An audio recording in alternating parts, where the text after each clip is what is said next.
Yes. Ready when you are. Welcome back. Hello, welcome back. Last two presentations to go. So, nice to meet you all. I am Linda Paulauska, and my thesis topic was about introducing service design to private primary education as a new way to lead. There's Gina helping me. So, as a new way to lead and meet the modern family needs for private schools. I would like to begin with my motivation. Why did I choose this topic? First of all, because I have 10 years working experience in schools, meaning like working deep inside the system. So while working as a social educator in schools, I often noticed that people struggle, children struggle, parents struggle, and then I had these questions like, well, how to make it better for people. I went to study for my master's degree in my presentation is my presentation, I have beautiful animations which are not working, but that's fine. So basically we are so far. So I have the bachelor's degree in social education, and here I have then I went further to study for master's degree how to manage schools. And in this process, in school management studies, it was great study program, and we learned a lot how to manage schools, how to hire people, how to fire people, how to plan the budget, how to plan the school process. But still there was something missing. There was always something missing, and I had this question.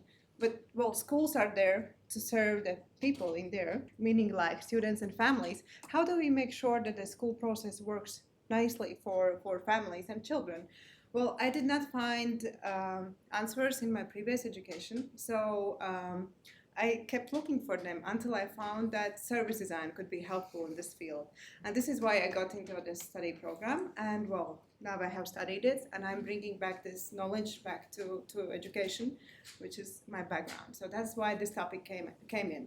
And well, I believe most of us know in this room what is service design, but just shortly, basically service design is a mindset, tools, approach, knowledge, how to build services to work smoothly for people and how to ensure they work effectively within the organization.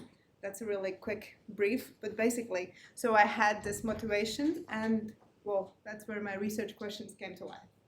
How can private primary schools become aware of service design, and how can they supported in adopting its mindset and methods to enhance family and student experiences and meet the evolving parental expectations in private education sector?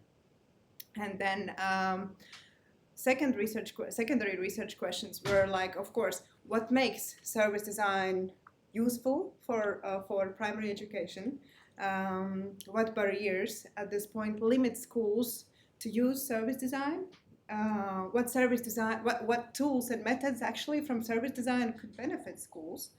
And then, of course, so if we want to give something to schools, what are the formats to pass the knowledge to schools? So research began. I followed the double diamond process, which is a very famous design process. Consists of 4 phases: discover, define, develop, and deliver. And we started, of course, with discover phase. It all started with literature review. I needed to understand what is already there, what is there happening in the service design in primary education sector, what is happening in schools, and what is the existing state at this moment, what exists in service design field for schools. Then I went further, and well, I'm new in service design, so I had these questions. Well, we have learned all this service design, fancy language, we know how to communicate with designers, but then at this point, I needed to understand how do I communicate with schools. So I went to the service design experts, I engaged in all the possible networking events where I could with service designers, and I did guerrilla interviews asking them like, hey, how do you guys, like your service designers, how do you guys go to non-designers to speak about design and so on? So that was my first approach to gain like first insights how to actually move forward with this knowledge that I have now. And then I moved to semi-structured, deeper expert interviews in this field. I had 2 types of interviews. First, like one type of interviewees were service design professionals who has been working with schools. So basically the ones who has held some projects in private private primary education sector, and of course, the main ones, school leaders, for whom I'm designing something. So I needed to understand what is their understanding of our language that we use, what is their understanding, like how to give something to them. And the last one, school observations. Yes, I have been working in schools for 10 years, but that was 3 years ago. So I went back to the school setting. I observed what is happening in the field at the moment. So then, of course, there were many findings, but a few of the first ones, main ones, were that private primary schools could strongly benefit from service design. I would say that all schools could benefit from service design, but in private sector, it's even more, because private sector works a lot like a business. So for them to meet the modern family needs, meaning when families choose a school, they choose a school and they have some expectations. So for private schools, it is necessary to meet their expectations so they can sustain. And then other sectors already use service design. I know that we are all very aware of that in healthcare, in business, in like all sectors, service design is widely used. Schools could do this too. And then tools for schools to implement service design already exist. So basically exists already toolkits. Some of them are like, one of them is created by IDEO, actually a toolkit how schools can implement design thinking. Then there exists School 2030 initiative have created a toolkit for schools to start using human-centered design, which is great. But then another finding is that awareness is very low. I would say that the school principals that I interviewed, they were often aware of design thinking or service design, of these terms, but they did not connect how is that related to their work. So their toolkits exist, but at that point they could not connect like how at which point of their work they could use it. So yeah, and then we went into the next phase. Define. So after I had all these insights, I was gathering them, grouping them. Then a new problem statement came. Then how might we questions and design considerations. From all these like interviews, I had design considerations, what the solution, how it should look, and how it should help schools, like what schools would like to see, which was very important because I was asking in my interviews to schools like how to pass them a new knowledge that they are not using yet. And well, design considerations gave me another challenge because they said we don't want another book, we don't want another heavy frameworks. We have so much books, we have so much how to lead the school. So they said if you want to give us at least if you want us to give us an awareness of something new, you need to kind of like get our interest first. So they said it should be something that is very, very simple, that is very clear and relevant to school specifically. It should be very easy, very low effort. It should be scalable across different school contexts. It should be story driven. So here the storytelling came in. They said like we want like stories. It should be inspiring and empowering. It should be familiar, and it should be the clear takeaways and calls to actions. So at this point, so what do we do next? We move to the next phase, which is develop phase. Well, I started with co-creation sessions. So we had how might we questions, we had co-creation workshop, and we had this design considerations. So we were gathering a lot of ideas, trying to get to ideas. The goal was to gather a lot of ideas. What could this be? Then I narrowed down, after having plenty of them, I narrowed down to 4 potential concept directions where I could go. So these were the ones that I considered at this point. Training program. It seemed, well, first thing that I said, like we want something tangible as well, and we something on site, because they were a bit tired of digital tools and and digital things happening. So training program was one of my priorities at that point. It could have been a good solution, but also I had to keep in mind that this has happening in April, and it would be so hard to get schools to on-site training around April and May. They were like, the principal said like, hey, can you wait till July? Well, I have to graduate somehow. So, well, for the feasibility reasons, we kind of like, I moved forward. Toolkit. They were mentioning toolkits, but toolkits already exist. well, they exist for schools. Book, okay, book would be nice, but that would be another something that kind of in the design consideration that was something that they did not want during when we were planning what do they need. So then in these ideas, magazine style guide approached. That was something new, unexpected, but that could answer all what schools would wish. It would be light, engaging, interesting format for them to plant a seed of a new knowledge. So we decided to, I decided to move on with this. And then I started with the prototype development. So basically the first prototype was just to understand, like, is this magazine going to work? So what I did, I draw some quick magazine just to see if it will work or no, just the core concept. And it worked. People liked it, whom I tested. And then next. So we create a magazine. Magazines can look very different, right? They can be very minimalistic, they can be super colorful, all type of magazines. And then I did a quick survey asking people like which design style they would prefer for this. And these two were the winners. So now, being a non-designer, going into the graphic design thing, that was a challenge, the greatest challenge in all this thing. So I started creating an article. So I started with one journey, creating a storyline when the family moves through to another country, they come to school, what challenges they face. Well, it's all related, of course, to school. And then I offered them to use a journey map and tell them how the journey map could be used. And I tested all this in print and digital versions with several schools. So there is a journey map and there is a QR code where they can download the journey map to try with their own families if they have some need. So basically it was testing. So at some point I had several articles tested with people, and then some very meaningful shift happened in this testing. So a school asked me, they were reading this, and I said, well, I want to know, is this really happening? Is this someone really using this? Is someone actually doing this in schools? And this changed the whole concept solution, because at this point I decided, I have these great connections, so maybe it's time to involve them. So I simply approached and I invited people who are experts to contribute with an article here to build a credibility, which later in the testing was very successful because people like to read actual stories when service design is used.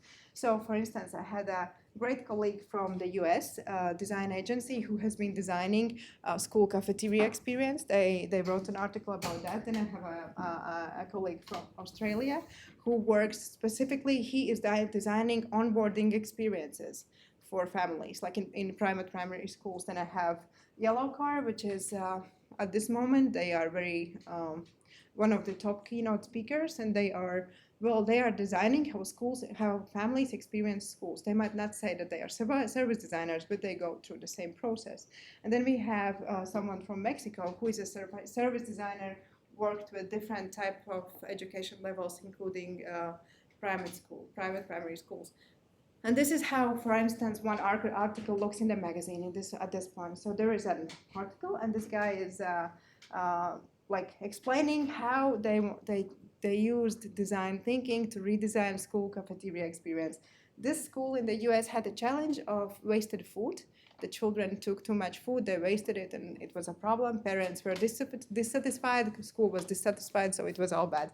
So what I did, they basically followed double diamond process. They researched how schools see the cafeteria. For instance, they placed, you can see it here badly, but they placed GoPro cameras to understand what kids actually see when they are choosing their food and so on. And then they ideated together with parents, then they prototyped. Basically, they went through all the process. So for the readers, for schools, this was an eye-opening moment. Okay, things could be done this way in schools. So about the deliver. So as a result, I do have a paper and digital magazine format resource that introduces schools to service design, basically, how to use service design in their leadership. But it is based a lot on stories, and it serves as an introduction, because there is at the end it says, like, if you guys got interested reading this and if you would see something like this applicable to your school, here are the tools you can move, like you can go further and explore. For instance, these are the toolkits from IDEO, School 2030 book, and so on, if they get interested. So so far, what has been done? So far, print version has been sent to schools in Mexico, US, Australia, Belgium, Romania, and Latvia. Yes, it's still in process, so I will probably get some more feedback soon. What next? Both print and digital versions has been shared with all the participants at any stage, of course. Like I felt like that's, if I interviewed someone, of course I sent him the result at that point. So what's next? Of course, I'm going to expand the distribution to more schools, more networks. I would like to scale the material further, because it would be useful not only for private schools, also for public schools, for why not kindergartens, why not high schools. So this way of thinking. So, and then of course, like one thing that I want to go back and do back, and what I have started is guest lecturing about service design. That was what I missed in my previous studies, well, studying management and not knowing how to lead the process in a human-centric manner. So that's what I'm hoping to do more and trying to find ways to do more. So now it's the video time.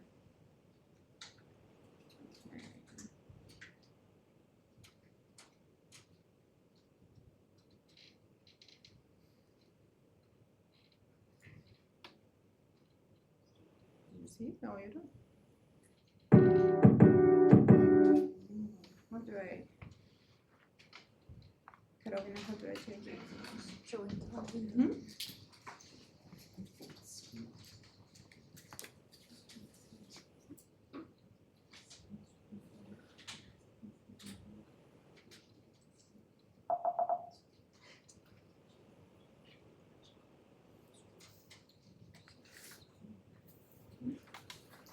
Stuck in the PowerPoint. Stuck in the PowerPoint.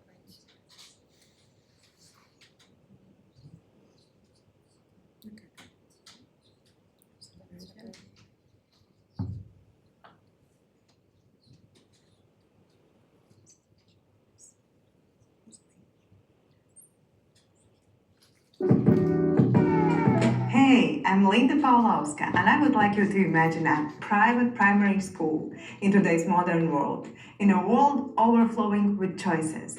Families today have more than ever educational options for their children. They can use from public to private schools, alternative learning programs, online learning programs, or even homeschooling and more. And in this competitive landscape, private primary schools need to work hard to meet the needs of modern families to be able to sustain and remain competitive. But the expectations of schools are changing. While test results once primarily shaped decisions whether a family will choose a specific school or not, today's families ask deeper questions. How will our child feel throughout the school journey? Will this school support us clearly or cause daily confusion and frustration for our family? Even the most beautifully branded school today can fall short because families invest hope when they choose school, but that can quickly fade away with confusing onboarding process, unclear communications, or generally frustrating process. When everyday interactions feel more like problem-solving challenges than a supportive environment, families begin looking elsewhere. But private primary schools care. Behind every class schedule, event, or newsletter is a leadership team trying their best. Yet a gap remains. A gap between schools' good intentions and the lived experiences of families. And this is where service design comes in. Service design is a mindset, an approach, and a set of tools used across sectors to intentionally shape how people experience services. From airports to hospitals, from banks to universities, it helps organizations become more human-centered and more effective for the users. In schools' case, families and children. And yes, it works also in schools. Across the world, some schools have already applied design to improve everything, from enrollment processes to cafeteria experiences. And the results? Less confusion, more trust, stronger school communities. And even more, large organizations have developed practical toolkits on how schools can implement design. But here's the issue: most school leaders still don't know about it at all, or they don't see how it applies to their challenges in school leadership. So this project asked, how can we introduce service design to private primary school leaders in a way that feels relevant and easy? Oops, Oops. What happened? I don't know. The screen. Oops. Okay, we are halfway.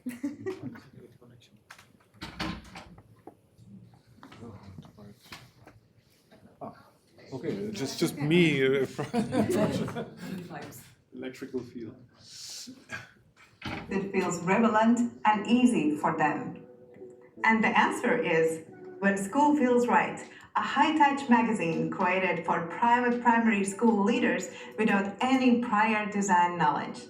This format wasn't chosen by accident. It's grounded in research.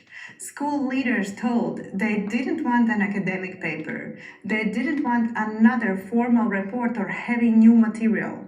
What they needed to plant a seed of a new approach was something they could engage with in real life during a coffee break or a quiet moment that would feel light and informal. They asked for something visually engaging, tangible, and relatable.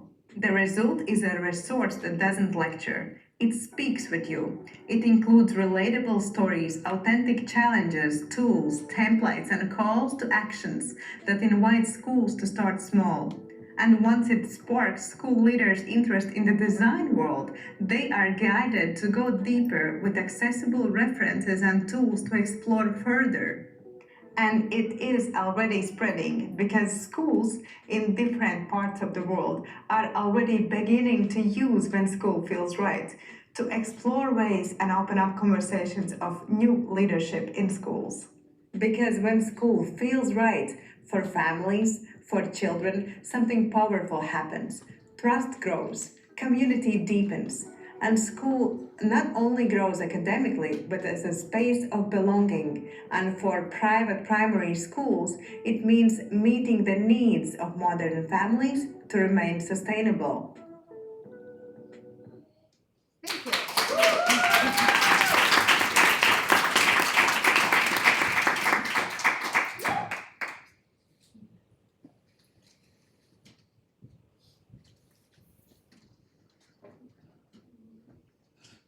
Review written by Anneli Pori, Head of Education Department, and our teacher at Lapland and EKA. Thank you for the opportunity to read Linda's design research more thoroughly. As a parent of a primary school child attending a private school myself, I was particularly motivated to engage with the work. The main thesis of this master's project is that private primary schools face growing challenges in meeting the evolving needs and expectations of modern families, and service design offers a valuable yet largely underutilized approach to address this issue. In the beginning, the problem statement remained somewhat vague. What drew my attention in the first third of the thesis was the frequently repeated expression, the needs and expectations of the modern family. This creates the expectation that the work would focus on design proposals for schools to meet those expectations. I also looked forward to seeing some kind of framework for evaluating a school's readiness. In essence, I strongly agree that schools cannot be assessed solely based on academic outcomes. These results largely depend on the quality of the learning environment, the safety of the emotional climate, teachers' understanding of educational and developmental psychology, and their ability to apply that understanding. This issue is well suited to service design tools, as it's just like the client is at the center of design, the student is at the center of the learning process. Substantively, we reach the core of the issue on page 35. Even if schools want to make changes, they don't know to turn to design as a resource. The organization of education and related services is not seen as a potential domain for service design. The subsequent overview of various research methods was important.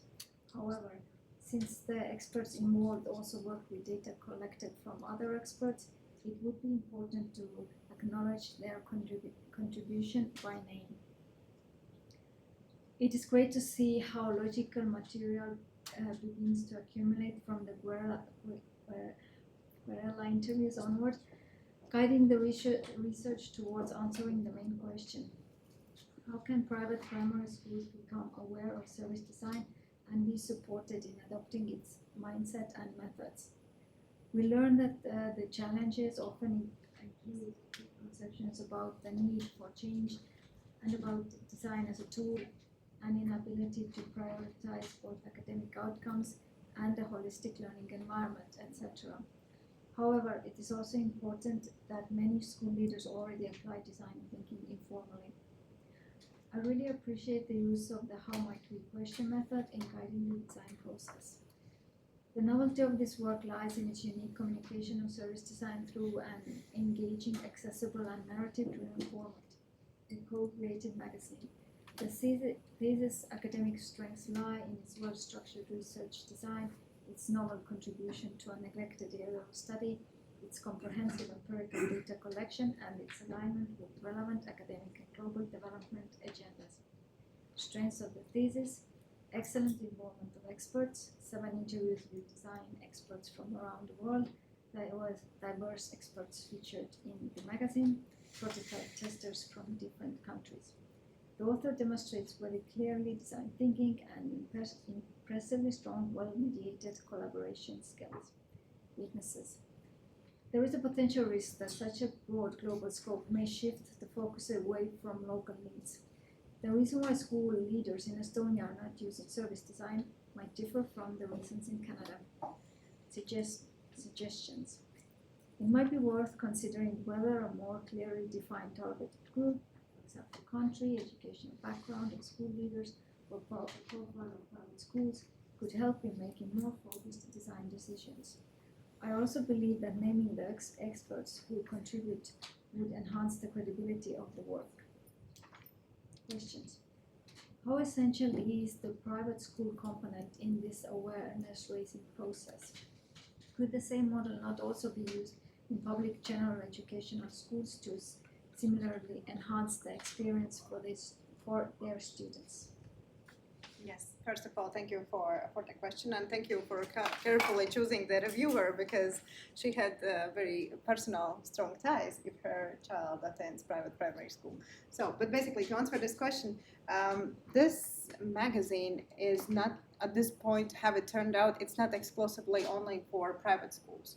It turned out to be useful also for public schools, as I would say, and I completely agree with the reviewer that this should go not only to private schools but also to public schools. But when I started the research, private schools seemed readier, more mature to take in new information and to take in new, like what I could offer them at this point, because at that point I felt like private schools have greater innovation flexibility. Their enrollment was based on private funding, so they were more, maybe that was the reason why they were more willing to listen to me when I came to this kind of like new wording and new approach. And at this point, this is the first try for me to go actually to schools, so this was like a strategic kind of, let's call it a strategic entry point in the schools to understand like how will schools engage with this material. But I completely agree, it could go further to public schools as well. What exactly are the repeatedly mentioned expectations and needs of the modern family that the school should meet? What needs to be designed within this holistic system to create meaningful, engaging experiences across all touch points of the school environment? Yes, I thought I tried to explain in my thesis and a bit also in the magazine. So basically, for the modern families, well, I tried to explain it in a sense of a journey. So families' interaction with the school starts from the first moment they interact. It could be online, it could be the first call, until all the journey that family takes until the graduation and maybe after, when they try to keep the alumni relationship. And then in my thesis I have written that, well, there are 6 core expectations that families expect. So first of all, it could be it is a clear, consistent communication, clarity and guidance during the school process, emotional safety and inclusion, transparency and trust, responsiveness and personalization for the core elements. Yes. The outcome of the thesis is a magazine that introduces school leaders to the principles of service design and inspires them to use it. What are the advantages of creating a separate magazine compared to systematically using existing media channels? Why not, for instance, write articles and conduct interviews for morning shows, radio talk shows, or teacher-focused publications? Yes, great question. That's probably the future and hopefully the future.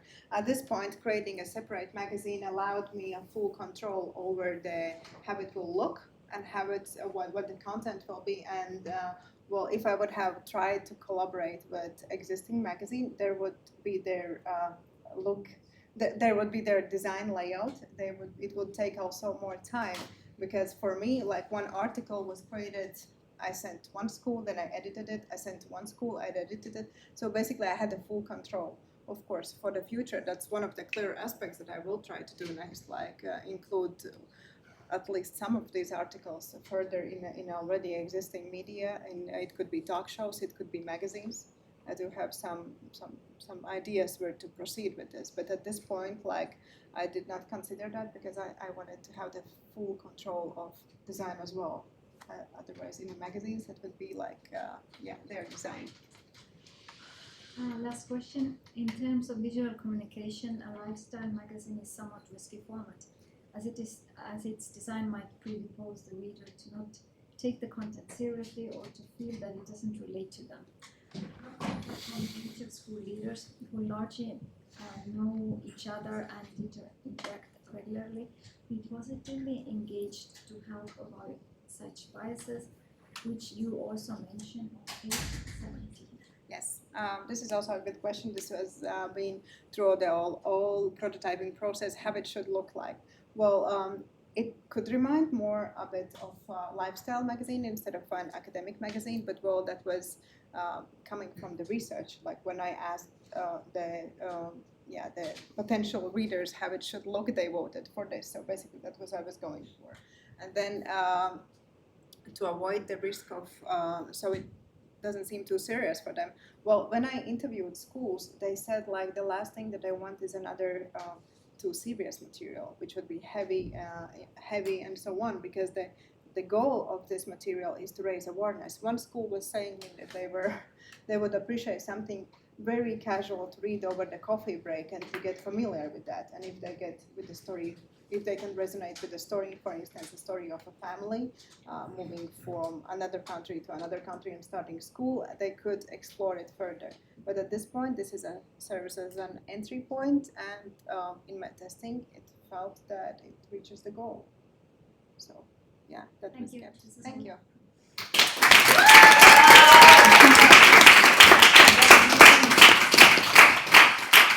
Okay, I'm ready. I have a question. Yes. I was wanting to ask you Yes. while you were presenting, because I think this is a very good idea and it looks really nice, and we see that you're professional. You're putting your professional life here in the result.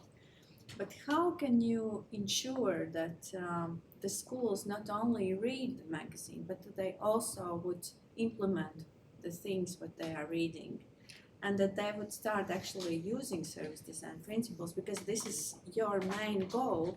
And here we see another printed material, but we don't see, like, so what is the shift? yeah, well, I would have to get them to read this to access it, of course. But every article has a call to action and guide how can they implement it simply. For instance, there is an article about how might we question. So basically, how to generate ideas with the kids in school. So if someone reads the article, there is a call to action and there are potential prompts. So you can ask your kids, how can we improve Monday mornings, or like how might we improve library experience for the kids? Like basically, that's how I try to like start small. Okay.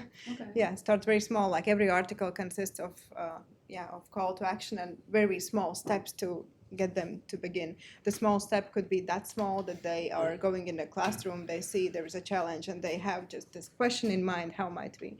But then there is like a checklist, like what, not the checklist, like guide how they could do it, like maybe put a poster on the wall, write in the middle, how might we question, give them a note or a paper or a pen to write the answers, potential to gather ideas. So yes, but I would still need them to open the magazine. That's why it looks engaging, a little bit more reminds of a lifestyle magazine to get their attention. Because the thing was like what I discovered also in the observations, they said like they have so many emails coming about offers, like so many, like especially to private schools, there are sales offers, lecture offers, and so on.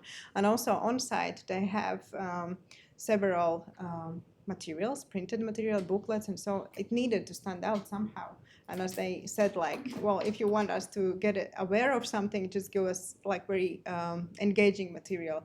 When, like as one school said, like a Facebook, it could be like a tangible Facebook thing, like that, easy to read and so on. So this is a try. Of course, it needs to see how it will evolve. I have sent it to the schools just recently, so we will see how it will evolve. And did you get, did you test it not only for reading, but also that some school maybe would implement one of these methods in their... Yeah. Okay. First article that I drafted 100 times was about the journey map. So that one well, they said that they will test it and they will use it, but I would also keep in mind that all this was happening in April, so schools kind of like are super busy. For instance, that's why the training was not possible, because they said like in April, May, it's just not possible. So yes, and well, I hope to get feedback. I will keep in contact with all of them and ask them like have they tried any of these methods. But yes, more any? If I may, you have this experience, you have gone through many different education programs yourself. So what do you consider service design is? How easy it is to grasp the mindset, the tools of service design in order to actually deliver something substantially good? I would take how easy, with small steps, with very, very small steps. Good thing is that schools are looking for resources, because well, many of us who has children, we know that like how difficult school time now is. Like parents are choosing to take their kids out of full-time schools. They're choosing like different options, like online school, remote schools, and stuff like that. But the good thing is that schools are looking for options. How easy it is. I would say it would, if you start with very small things, like one small journey map, instead of like mapping the whole journey starting from the first call till the last alumni call. Like if you start with very small step, for instance, how the parents onboard, the ones who enter your school for the first time, I would say it's easy, and the good thing is that school is looking for that. I have one article in about onboarding new families, and there is a small call to action. Like if you want to have a new family experience as your school, just ask someone who is not related to your school at all, come in the school, give them the task to find one room and follow them and ask them to say how they feel, if they can find it or so on. So I would say this would be probably very simple, like just a simple reminder for a school principal, like if he wonders how their new family will feel. But like the whole concept, it would take some time. But it is possible. It is doable. But They self-learn, or how it happens? Sorry? They self-learn, or how they immerse themselves into that? They are great. There are great toolkits. Of course, there are courses that they can take. Well, I did a course. But if to ask further, then you have kind of two promises in your text. One is you want to market service design for schools. Mhm. Some went for private schools, but that you took down Yes. already. Okay, good. And the other one is this, that you want to solve the problems of education with modern families. So you listed these 6 Mhm. themes. Mhm. But what are the solutions? What are the new and novel proposals? New novel proposals for school. For school, service design could be a new novel proposal. If I'm getting your question. Modern family that would be For the modern happy. family. Yeah. For the modern family. I didn't understand your question. Sorry. Like you are asking what would make happy new family? There's 2 things. One is to Yes. market service design as a tool. Yes. For Service schools. design as a tool to solve problems. Yes. And you bring out one problem, Yes. that the relationship of school with families, Yes. with children. That. So how they solve these problems? How service design could solve some families' problem? Good. Can't you? Don't you think that maybe as a service designer you can show how it's solved? I could show to schools. That's what you were saying. You can design. That I could design some specific case. You mean Yeah. like so? Yes, of course. There is this case like when service design has solved cafeteria experience. This is an entry point. I hope to do that after. I hope to do that for schools. If this answers your question, if let's say like a school has a problem, like this school had a kind of food-based problem, so they invited the design person in. It could be also in-house designer, or external. Yeah, or external to solve a specific problem. At this point, the goal was not to solve one school's specific problem with design approach, but to introduce them to this approach at all. So hopefully some school, if they, for instance, they have an onboarding process for international families that don't speak the language of the country where they move. Hopefully they, if they cannot think of themselves or find the solutions, they now, after reading this, hopefully they know that service design exists. So they have a chance either to take any of these methods mentioned there, to hire in-house, get lectures, get to know, get to familiar with service design. Did I answer your question? Kind I of. can ask more straightly too that didn't you consider that you want to design something for school? You mean like for one specific school? That was a plan at the beginning when we were like discussing which way we could go. There was idea like that, but I wanted to have something that would be helpful for more schools instead of one school. Does this answer your question? It could have been. It would be a bit different thesis. Yes. No, I think Linda's now, she's promoting herself all around the world. Isn't it fantastic? And service design. She's promoting IDEO and other stories. So she's not promoting herself as a service designer. In her work, she shows that she masters the skills, but Well, that would be a bit different thesis you than have too most many likely. promises in your research question. Okay, good. Okay, I will go with this takeaway. Thank you. Okay, do you have more questions? Question, comment, maybe. Yeah. So Yes. I just like this discussion. I'm thinking that if service design is so easy, then why do we need a 2 years master's program to teach it? Oh, So you have to be very careful with oversimplifying Yes. it. IDEO has oversimplified it. It has had like a massive backlash. yes. But maybe one of the questions I actually had about your work is that why are you fixated on school leaders specifically? That was during the research. Well, one of the research during the research. Well, at the beginning the focus was schools, but then I discovered that there was it came from the theory that to begin like some change, the school leaders will be the ones who will determine the flexibility of schools to innovate, to include children, for instance, and parents into decision processes. Yeah, maybe for the future considerations, there might be some other, groups as well. Maybe, if the parents would start demanding for something, or the teachers would come up with some thoughts and questions as well. So, I think there's maybe still space to explore. Yeah, but of course. Just a comment. Yes. Cool. More? No? So you basically you interview some of people from Latvia, not in Estonia or Finland. No, So you interview the school and teacher that you interview. They're all in Latvia. No. One school was in Mexico, 2 were in Latvia, 1 was in Finland, and one is in US. Okay.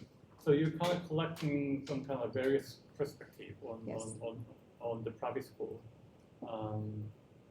So I think when you, I think maybe the novelty of what you're finding can be, maybe you can continuously publish that journal, so that you can like Martin mentioned, that you can kind of customize what the specific school wants. Yes. So like for example, if you're continuously publishing that journal for tailor-made for specific school, I think that would give you more kind of like a novelty of your findings or outcomes. So I think, I would rather than question about the comments. So Yeah, I completely agree. It could be also tailored to a specific country, because definitely there are differences. Of course, there are differences among countries, and to specific school, yes, like it's really much adaptable to needs, so to the needs and to the future wishes. So this was a first try. Or to specific theme, for example, Yes. because food waste is something we in Yeah. each country we manage in different ways. Yeah, there are a lot of ways to go further. This was the first try, so yes, thank you.